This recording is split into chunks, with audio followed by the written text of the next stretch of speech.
안녕하세요, 올바라입니다. 테슬라의 1분기 실적을 요약하면 도지파더의 친정 복귀라고 볼 수 있겠습니다. 엔비디아 투자의 제1원칙이 AI가 실제로 가치를 창출하고 있느냐 아니냐를 묻는 것이었다면 테슬라의 제1원칙은 FSD가 실제 자율주행으로 연결될 수 있다고 믿느냐 혹은 그렇지 않느냐는 물음으로부터 시작됩니다. 이 물음에 대해서는 자율주행이란 어떤 것을 자율주행으로 볼 것이냐 라는 생각으로 이어지는 게 자연스럽습니다. 그런 의미에서 본다면 2022년 당시에 개인적으로 정의했던 테슬라 자율주행의 의미를 생각해 볼 수 있습니다. 한마디로 어떤 때를 자율주행이라고 부를 수 있느냐라는 것입니다. 단어로 말할 때는 꽤나 개념이 잡혀있는 말 같지만 어느 정도의 수준이 자율주행일 것이라고 생각해보면 엄청나게 정성적이고 무형적인 개념이기 때문입니다. 개인적으로 생각할 때 첫 번째 자율주행이라고 볼 수 있는 시점은 내부적인 기준을 충족하고 테슬라가 FSD Unsupervised, 즉 FSD를 켰을 때 사람들이 문자를 하고 전방 주시에 대한 책임이 없을 정도를 완성도를 의미합니다. 자동차 제조사로서 법적인 책임을 동반하는 일입니다. 테슬라는 이를 올해 6월에 오스틴에 첫 번째로 구현하고 올해 말까지 완성시키겠다는 입장입니다. 개인 차량에서 FSD를 구현할 수 있는 시점에 대해서는 올해 말까지 가능할 것이라고 확신한다고 말했습니다. 다만 여기서 사실은 생략된 내용이 조금 있다고 보고 있습니다. 기존의 FSD 배포 방식대로라면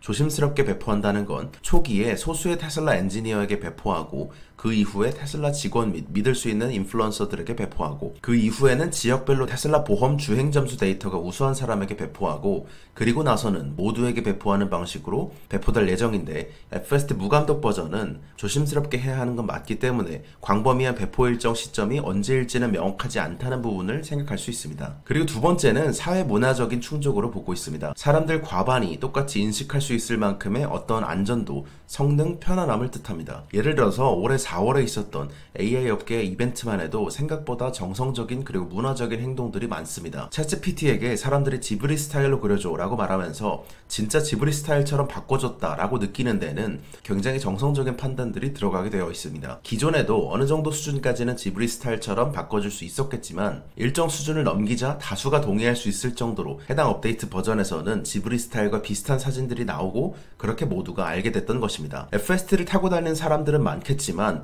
그러다 어느 순간 이건 진짜 자율주행 모먼트라고 느낄 수 있는 순간이 오게 되면 이러한 영향으로 모두가 자율주행이 가능해졌다 라고 느낄 수 있게 될 거란 생각입니다. 세 번째는 개인적으로 가장 중요하게 생각하는 그러나 사실은 조금 더 결과 중심적인 가까운 이 자체가 여러 가지 기준들이 합쳐져서 나타난 것이긴 한데 경쟁 역량으로서의 기능을 할 수 있는 레벨이 되면 된다고 보는 입장이긴 합니다. 즉 FSD를 구매하기 위해서 테슬라 차량을 구매하는 기업의 경쟁 역량 혹은 해자로서의 기능을 하는 레벨을 뜻합니다. 지금은 절대다수가 자동차를 살 때 자율주행 능력을 놓고 비교하고 있진 않지만 실제로 어떤 경지에 오르게 되면 FSD가 서울에서 강릉까지 가는데 샌프란시스코에서 뉴욕까지 가는데 가장 적합한 솔루션임을 깨닫고 차량을 구매하고 구독을 하는 레벨에 오를 거란 생각입니다. 이 부분도 실제 한번 기미를 보인 적이 있었습니다. 이에 대한 기미는 2024년 실적 발표 당시에 2024년 10월 10일 로보택시 이벤트를 했던 적이 있습니다. 이 당시 컨콜이 10월 23일이었는데 로보택시 이벤트 이후 약 2주 사이에 FSD 채택률이 눈에 띄게 올라갔다 라고 표현한 바 있었기 때문입니다. 다양한 이벤트나 혹은 유튜브 실제 사람들의 말을 통해서 FSD를 구매하기 위해서 테슬라 차량을 구매하고 기존의 사용자들도 FSD를 채택하려고 하며 FSD 채택률이 올라가는 과정은 정성적인 것이 아니라 정량적으로 숫자로 볼 수 있기 때문에 가장 좋은 포인트입니다. 어떤 일로 인해서 그렇게 됐는지와는 무관하게 경쟁 역량을 높게 찾을 수 있는 부분이기 때문입니다. 그리고 마지막 네 번째 기준은 법적인 그리고 자율주행 규제적인 충족입니다. 안전 요구사항을 정하고 충족하는 과정인데 개인적으로 여기에 대해서 크게 기대하지 않는 첫 번째 이유는 똑같이 샌프란시스코에서 자율주행 허가를 받았던 GM의 자회사의 크루즈의 자율주행은 성장하고 있지 못한데 같은 지역에서 허가를 받았던 웨이모는 성장하고 있다는 것을 통해서 알 수 있습니다. 이제 샌프란시스코 기준으로 사람들이 원하는 안전도와 사람들이 원하는 승차 경험을 충족하는 게 결국에는 중요하다는 의미입니다. 샌프란시스코 기준으로 웨이모의 로보택시 승차 규모가 리프트의 50%, 우버의 3분의 1 수준까지 커진 것을 생각해 본다면 결국에는 기술력이 절대적으로 올라와서 소비자가 광범위하게 채택하는 게 굉장히 중요함을 보여주는 사례입니다. 그리고 두 번째로 법적인 안전 요구사항 충족이라는 면에서 인간보다 더 안전하다는 면에 대해서는 결국은 훨씬 더 많은 데이터를 넣게 되면 인간보다 훨씬 더 안전해질 것이라고 생각하지만 당장은 크게 기대하지 않는 이유는 인간이 그닥 합리적인 존재는 아니기 때문입니다. 자동차 사고 사고와 비행기 사고를 비교해 보시면 익히 알고 계시겠지만 교통수단별 사고 사망률은 항공기가 자동차에 비해서 20배 내지 30배 낮습니다. 여전히 평균으로 보면 이런 데이터들은 계속해서 유지되고 있죠. 그럼에도 불구하고 항공기 사고에 대한 두려움이 훨씬 더 큽니다. 이는 기본적으로 통제 불가능한 공포에 대한 값이 내재된 게 크기 때문이 아닌가 합니다. 이에 맞게 규제가 훨씬 더 타이트하기도 하고, 그런 부분들을 생각해 본다면 이미 어떤 기준으로는 FSD나 오토파일럿이 인간보다 충분히 사고를 덜 내고 있다고 볼 수 있지만 꽤 많은 차이를 내기 전까지는 법적인 기준에서 많이 기대하고 있진 않다는 의미입니다. 중국에서 아직은 FSD 채택률이 크게 올라가고 있지 않은 것과도 비슷한 맥락입니다. 그런 면에서 생각해보면 결국에는 앞에 세 가지에서 효과를 내는 것이 핵심이라고 보고 있습니다. 정량적으로 보자면 규제가 풀리면 다 해결될 거다, 이런 식으로 보기 쉽지만 실제로 어떤 숫자나 시점에 이르러야 바뀔 거라고 보진 않습니다. 챗GPT 이전에 꾸준히 발전해 왔지만 어떠한 트리거로 인해서 생성형 AI와 거대 모델의 가능성에 대해서 모두가 눈을 뜨게 됐었고, 딥시크로 인해서 중국의 AI 연구력에 눈을 뜨게 됐던 것처럼 열과 압력이 충분히 쌓였더라도 어떠한 무언가가 터뜨려주지 않는다면 그만한 효과로 이어지지 않았을 수 있다는 의미입니다. 누구나 알만한 수준의 바이럴이 선행되고 나서 그로 인해 모두가 깨닫는 순간이 있을 가능성이 가장 크다고 보고 있습니다. 다시 실제 실정 얘기로 돌아와서 이번 테슬라 어닝콜의 특징은 5월부터 트럼프 도지 프로젝트에 할애하는 시간이 크게 줄어들 거라는 점이 좋았습니다. 현재 테슬라는 CFO가 말하기로 브랜드 이미지 이슈로 수요 둔화를 겪고 있다고 회사 측에서 확인했기 때문에 이는 펀더멘탈적으로도 좋은 내용일 것으로 예상합니다. 그리고 두 번째로는 자율주행이 실제 재무적 지표로 연결되는 시점에 대해서는 2026년 하반기일 것으로 봤습니다. 그리고 세 번째로는 구형 모델 Y는 2월 중하순에 인센티브를 생각보다 많이 주고 모두 판매했으며 3월부터는 신규 모델 Y로의 전환에 성공했다고 말했습니다. 그리고 또한 올해 6월 오스틴 로보택시 출시와 올해 말에 FSD 무감독 버전의 출시 일정을 유지했습니다. 네 번째로는 미국 내에서 관세 적용이 가장 적은 기업이긴 하지만 5월에 섹션 232의 발표값이 캐나다와 멕시코를 포함하게 바뀔 경우 현재 USMCA 조항의 의미가 퇴색되기 때문에 멕시코 공급망에 타격이 있을 것이라고 봤습니다. 다섯 번째로 보자면 에너지 사업부는 중국에서 LFP 배터리 셀을 공급받고 있죠. CATL과 BRD에서 LFP 배터리를 공급받아서 조립하여 판매하고 있기 때문에 관세 영향이 매우 클 것으로 봤습니다. 중국 외에 배터리 아웃소싱을 확대한다는 계획이긴 하지만 여전히 미국 공장을 풀가동하기에는 부족하고 중국의 상해 메가팩토리 캐파는 현재 20GWh 정도입니다. 저렴한 모델 Y의 생산은 올해 6월부터 시작될 것이라고 말했고 사이버캡의 진행도 관세 영향에서 문제가 없다고 말했습니다. 이번 테슬라 실적 발표에서 중요했던 포인트는 주가가 미리 많이 하락하면서 수요가 줄어들고 1분기 실적이 안 좋을 것을 반영하고 있었기 때문에 시장에서는 2025년의 성장은 일부 포기하더라도 장기적인 세컨 웨이브에 문제가 없는가를 가장 궁금해한다고 봤습니다. 그런 관점에서 현재 주가 수준에서 6월로 예고한 말을 지킨 두 가지 이벤트는 긍정적이었습니다. 테슬라는 코로나 팬데믹 이후에 다년간에 걸쳐서 공급망 다변화에 신경을 써온 덕을 보고 있습니다. 북미에서 대량 생산 차량 프로그램은 85% 이상 북미산 부품을 사용하고 있고 중국 차량은 95% 이상 부품을 사용하며 기가베를린은 배터리를 중국에서 수입하고 있는 것을 제외하면 북미와 비슷한 85% 수준의 현지 부품을 채택하고 있다고 말했기 때문입니다. 덕분에 저가형 모델과 사이버캡은 문제가 없습니다. 자동차 사업부에서 예상했던 것보다 관세에 대한 리스크는 줄었다고 볼 수 있습니다. 저가형 모델은 올해 6월 출시와 함께 생산을 시작할 예정이라고 말했습니다. 아직 오스본 효과를 고려해서 언제일지를 명확하게 짚어주진 않았지만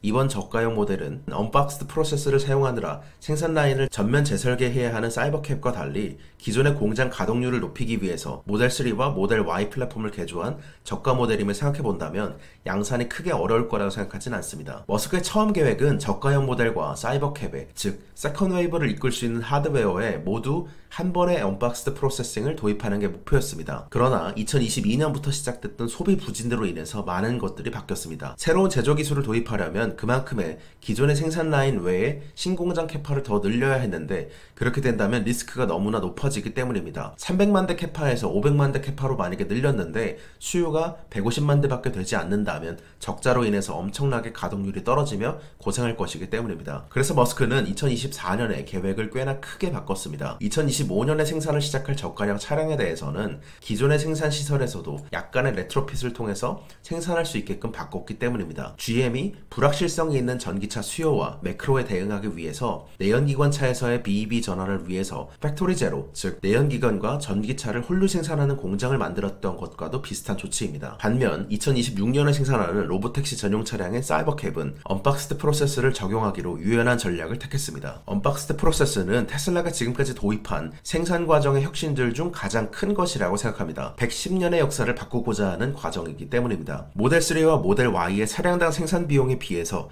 약 50% 가까이 비용을 낮추는 것이 모델 2와 로보택시의 목표였습니다. 이를 위한 혁신은 2023년 인베스터 데이 때 밝혔던 신공정을 도입하기 위한 핵심 비용 절감 요소인 언박스드 프로세싱이 가장 컸습니다. 50%의 비용 절감 분 중에서 30%포인트가량이 언박스드 프로세스에서 나온다고 소통했기 때문입니다. 비용 절감분 중 60%가 이 공정 변화에서 나온다는 것이죠. 해당 프로세스는 헨리 포드가 개발한 이후 110년 동안 컨베이어 방식을 유지해왔던 생산 방식을 혁신적으로 바꾸겠다는 포부였습니다. 기존의 자동차는 크게 4가지 과정을 거치면서 차량이 만들어지게 되어 있습니다. 프레스, 용접, 도장, 최종 조립 순서입니다. 강판을 성형하고 차량의 형태로 가조립한 뒤 스판 용접으로 접합해서 화이트 바디를 만들며 페인트를 뿌려서 색을 입힌 뒤 컨베이어 벨트를 지나는 차량 사이사이로 작업자들이 들어가서 파워트레인과 인포테인먼트 장치 등을 설치하는 구조였습니다. 위 방식이 직렬스러운 방식이었다면 테슬라는 약간의 병렬스러운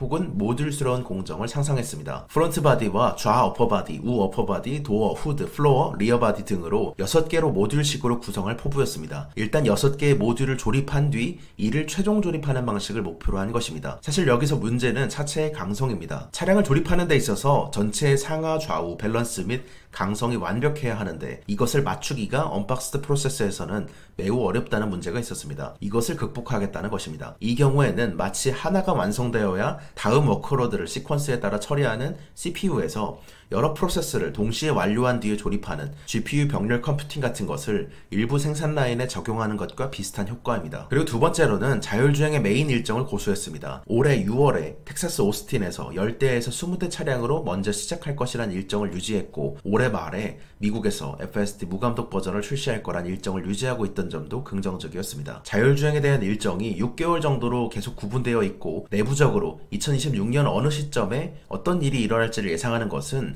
지금의 FSD가 일종의 자신만의 스케일링 법칙을 따르고 있기 때문입니다. 위 자료는 X에 엣지 케이스가 올려졌던 FSD 발전에 대한 설문조사입니다. 예를 들어서 우회전은 얼마나 매끄러운지, 좌회전은 얼마나 매끄러운지, 속도 제한은 얼마나 매끄럽게 지키는지, 합류는 얼마나 잘하며 적당한 트래픽의 차선 변경은 얼마나 자연스러운지, 회전교차로는 얼마나 잘 다루고 비보호 좌회전은 얼마나 잘 다루는지, 주차는 얼마나 잘하며 내비게이션의 지시대로 주행하는지 등을 모두 점수로 표현한 값입니다. 이 트렌드를 모아서 보자면 이런 트렌드가 그려지는데요. 이 경우에는 FSD V10, V11, V12, V13으로 갈수록 전체적으로 점수들이 상향되고 있는 모습을 그릴 수 있습니다. AI에서 벤치마크가 포화되는 것을 보는 것과도 비슷한 맥락이죠. 사람들의 설문조사 평균을 통해서 실제로 얼마나 바뀌고 있는지를 정량적으로 바꿔서 보여주는 값입니다. 이 과정으로 생각해 본다면 올해 중반, 올해 말, 내년 중반, 내년 말이라는 말은 FSD V14, V15, V16, V17로 바꿔서 생각해 볼 수 있습니다. 계속해서 FSD V11 이후에 6개월마다 자율주행 수준이 예측 가능한 수준으로 좋아지기 시작한 트렌드이기 때문입니다. 언제부터 이렇게 바뀌었는가를 생각해 본다면 이전부터 계속해서 좋아지고 있었지만 첫 시작점은 2024년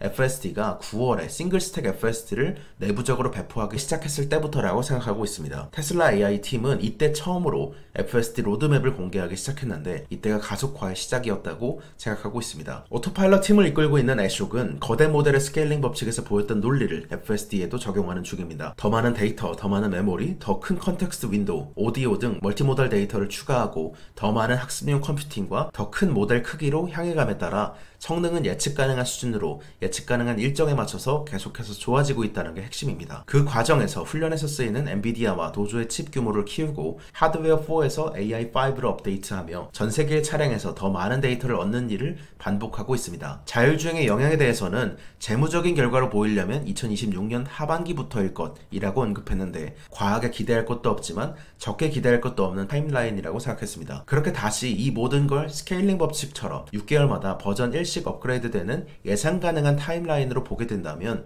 이런 그림이 그려집니다. 2025년 6월에 FSD V14가 내부적으로 개발이 끝나고 안정화됐을 때 이 모델을 바탕으로 오스틴에 최적화하여서 로보택시를 10대에서 20대씩 운영할 수 있다는 뜻입니다. 그리고 두 번째로는 올해 말에 FSD V15가 완성됐을 쯤에는 이 모델을 바탕으로 일부 직원 및 고객들에게 FSD 언슈퍼바이즈드를 배포하기 시작할 수 있다는 의미입니다. 그리고 2026년 하반기부터는 V16부터는 모델이 지금에 비해서 훨씬 더 개선되어 있을 것을 가정하고 FSD로 인해서 나타나는 효과가 재무적으로 나타나기 시작할 거라는 가정이 가능해지는 시기입니다. 객관적으로 볼 때 FSD와 저렴한 모델 그리고 사이버캡이 이끄는 세컨 웨이브가 중요하다고 보는 이유는 전반적으로 꾸준히 다른 재무적인 지표들은 좋지 않은 환경인데 세컨 웨이브를 이끄는 요소에 반응하고 있고 주가가 이것에 좌우되고 있기 때문입니다. 투자자들의 눈이 어디에 있는가를 보고 생각하는 것입니다. 이번 인도량 발표와 실적 발표를 같이 확인해 볼 때는 수요가 확실히 줄었음을 확인할 수 있었습니다. 인도량 발표 때는 인도량만 봤기 때문에 이 당시에 모델 Y 리프레시 전환으로 인해서 줄어들었다고 이해할 수 있었지만 이번 실적 발표에서는 세일즈 인센티브를 늘린 것이나 여러 면에서 상대적으로 판매대 수당 마진이 줄어들었음도 같이 확인할 수 있었습니다. 2025년 전망에 대해서는 올해 성장 목표에 대해서 좀 더 보수적인 톤으로 바꾸고 2025년 성장 가이던스는 2분기 실적 발표 이후에 재검토하겠다고 말했습니다. 짧게 나온 CFO의 코멘트를 예를 들어 볼 수 있는데 두 가지가 중요했습니다. 하나는 관세와 브랜드 이미지로 인해서 단기적인 사업적 어려움을 겪고 있다. 그리고 다른 하나는 저렴한 모델을 시장에 출시하는 그리고 생산하는 시점은 6월일 것이다 라는 점이었습니다. 뒤의 것은 세컨 웨이브에 문제가 없을 말하는 것이었지만 첫 번째는 어쨌든 전체적으로는 좋지 않는 상태라는 의미입니다. 이 두 가지 중에서 개인적으로 전체의 펀더멘탈, 연간 펀더멘탈에 큰 영향을 주는 요인은 결국에는 6월에 출시된 저렴한 모델의 경쟁력이라고 보고 있습니다. 얼마나 저렴한 모델일 것이냐인데 에너지 사업부의 수요는 매우 좋은 상태였습니다. 덕분에 GPM 28.8%의 매우 높은 마진율을 기록하면서 자동차 사업부 부진으로 인한 전사의 마진 하락을 줄일 수 있었습니다. 그러나 이 부분에서도 관세로 인한 영향을 매우 크게 받을 것이라는 점에서 좋지 않았습니다. 투자자 입장에서 경기에 민감한 자동차 대신에 에너지 사업부는 상대적으로 경기와 무관한 사업부였기 때문에 좋았는데 이 부분도 중국의 관세가 그대로 적용된다면 에너지 사업부의 매출이 꽤나 줄어들 수 있음을 말한 것이므로 좋지는 않았습니다. 전체적으로 정리해보자면 테슬라는 정확한 시점에 정확한 주가를 예상하기는 늘 어려운 기업입니다. 직전 실적 발표와 비슷한 트렌드이죠. 단기 실적 숫자는 좋지 않으나 연간으로 올해를 결정할 요소인 관세와 FSD 언슈퍼바이즈드 그리고 저가형 모델과 사이버캡이 중요하다는 의미입니다. 단기적으로는 테슬라 실적 발표와 함께 트럼프가 중국과의 관세 합의에 열려있음을 말해서 긍정적이었습니다. 관세를 제외하고 테슬라가 직접 컨트롤할 수 있는 요소는 FSD와 저가형 모델과 사이버캡인데 이 두 가지 로드맵은 관세와 무관하게 계속해서 진행 가능함을 확인해서 좋았습니다. 머스크가 5월에 노지 활동을 줄이게 되면 브랜드 이미지가 이전보다 점점 더 좋아질 것을 기대하고 있습니다. 2025년에 연간 가이던스를 미룬 점은 좋지 않았지만 사실 이해를 해볼 수 있는 부분이기도 합니다. 2분기 실적 발표가 7월 말쯤에 있을 것임을 예상해보면 관세에 대해서 좀 더 명확해지고 6월에 저가형 모델과 오스틴 로보택시 두 가지 발표를 끝내고 나서 2025년에 연간 가이던스를 다시 발표하는 흐름입니다. 6월에 오스틴 로보택시와 저가형 차량 생산 및 출시가 있을 예정입니다. 이 두 가지에 대한 생각은 FSD는 점진적으로 개선되고 있기 때문에 없던 것을 선보이는 차원은 아니므로 V14에 초점을 맞추고 이벤트 성격으로 많이 기대하고 있지는 않지만 저가형 모델에 대해서는 기대하고 있습니다. 생각해보면 전기차가 아직 완전히 대중시장으로 진입한 것까지는 아닙니다. 로드스터와 모델 S와 X, 모델 3와 모델 Y까지 그랬던 것처럼 변동성은 있겠지만 길게 보고 모델 Q와 사이버캡으로 가는 구간을 기대하는 이유입니다. 지금의 EPS를 고려하면 현재 주가가 싼 상태는 아니지만 자동차 사업부의 특성상 그리고 세컨 웨이브를 코앞에 두고 있는 특성을 반영하고 있다고 생각하고 있습니다. EPS 자체는 빠르게 바뀔 수 있기 때문에 고멀티플을 유지하고 있는 구간이라는 의미입니다. FSD 언슈퍼바이즈드, 저렴한 모델과 사이버캡의 세컨 웨이브에 대한 기대감과 현실화 가능성이 올해의 펀더멘탈을 크게 좌우하고 있다고 볼 수 있습니다. 오픈AI는 여러 모델을 한꺼번에 발표했는데 여기에 몇 가지 배경들을 추가해보면 오픈AI가 엔트로픽을 향한 도전을 선언했음을 알 수 있었습니다. 그리고 엔비디아에 대항해서 발표했던 화웨이의 어센드 910C 클라우드 매트릭스 384에 대해서 정리해봤습니다. 두 번째는 엔비디아 펀더멘탈 분석이었습니다. 이번엔 두 가지였는데 웰스파고에서 AWS 데이터 센터 투자 퍼즈 보고서에 대한 생각, 그리고 비트넷 우려에 대한 생각을 정리해봤습니다. 세 번째는 테슬라 1분기 실적을 요약하자면 도지파더의 친정 복귀라고 볼 수 있겠죠. 6월에는 두 가지 이벤트를 기다리고 있습니다. 머스크는 2026년 하반기에는 FSD가 테슬라의 재무 지표들을 바꿀 것임을 말했는데 6개월마다 바뀌는 지표들을 보면서 말하는 것이라고 보고 있고 엔드투엔드의 효과가 이어지고 있다고 보고 있습니다. 네 번째 자료는 버티볼딩스의 1분기 실적을 요약하자면 가격을 올려서 관세 영향은 하나도 없다는 것입니다. 이번 실적 발표에서 지난 분기에 우려했던 것을 많이 불식시켰습니다. 우려가 컸던 만큼 좋았던 것도 컸습니다. 연간 가이던스는 2개 분기 연속으로 상향했고 관세에 적극 대응하겠다는 전망도 좋았습니다. 관세에 대응하기 위해서 즉시 일부 가격을 올렸고 앞으로 더 올리겠으며 기존에 수주받았던 분량까지 가격을 인상할 수 있다고 말했습니다. 다섯 번째는 구글의 1분기 실적을 요약한다면 제미나이와 AI 오버뷰 사용자의 큰 성장입니다. 단순히 연간 75빌리언 캐펙스 가이던스 유지를 넘어서 성장을 위해서 좀 더 공격적인 캐펙스가 필요함을 말했습니다. 이번 주 투자의 생각 유튜브 편은 여기서 마치겠습니다. 감사합니다. 올바르였습니다. 좋은 하루 되세요.